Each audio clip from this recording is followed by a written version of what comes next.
with all this, do you think that you need a little controversy to be able to have a niche? Do you think it's an important part of social media, or do you think it does more harm than good? It's again, it's who decides what's controversial or not. If you think about it, controversy is only ever something that's said that goes against yours or someone else's opinion, even though it is an opinion, whether that person means it or not, or whether they're just genuinely trying to cause controversy. You could say James Smith is controversial. The fitness industry circles that I've mixed in for a long, long time, James Smith's information is kind of bland, really.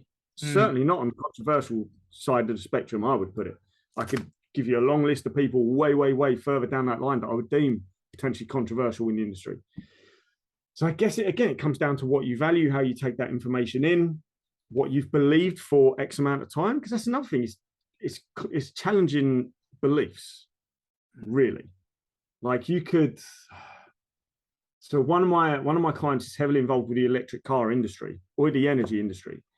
He blew my mind the other day saying that by 2030 in the UK, we're on track that everyone's car will be electric.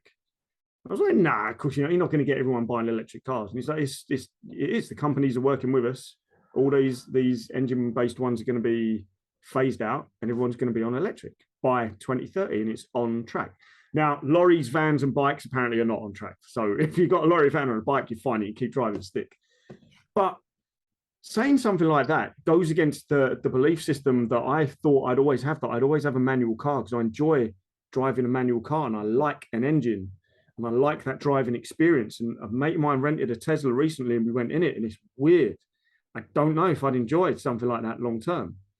So in a way, you could say that's a controversial opinion because it highlighted something in my head that I'm wrong. I always thought I'd have this car and I'm not going to. Something else is going to happen outside of my choice. But again, it's not, if you shared that as an article, it's not really going to go viral because a lot of people are just going to go, doesn't really affect my life right now, does it? Again, it comes back to where are these people coming from that are triggered by something that is not affecting their life? I don't want to go too deep into it, but part of me thinks that a lot of it is just from media manipulation, that no one has ever actually genuinely triggered by this stuff, but they know X amount of people will virtue signal and will share and aid in the virality and the mob mentality sort of stuff. And all it takes is that one spark at the beginning. And the media, knowing both sides inside out because of all the research they do and all the data they have on everyone, can just sit there and create this. But again, that's, in a way, you say that's controversial because I have no real evidence of that. But it's do we need well, if we took away all controversial opinions, we just have boredom and everyone believing the exact same thing. And that's not a society. Eventually the same thing would happen because someone has to have a different opinion.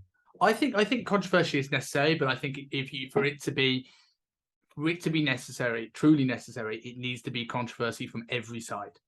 I don't want selective controversy because controversy is subjective, right?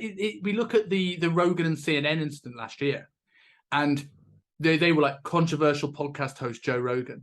I wouldn't particularly call him a controversial podcast host, but that wording fitted into their narrative of the way they wanted to portray Joe Rogan. So I think like the problem is with controversy on social media, in my eyes, is that it's often selective.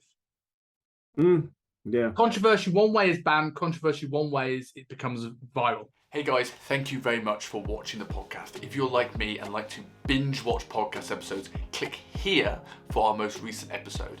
And if you enjoy the show and want to be updated when new videos come live, click here to subscribe to the channel.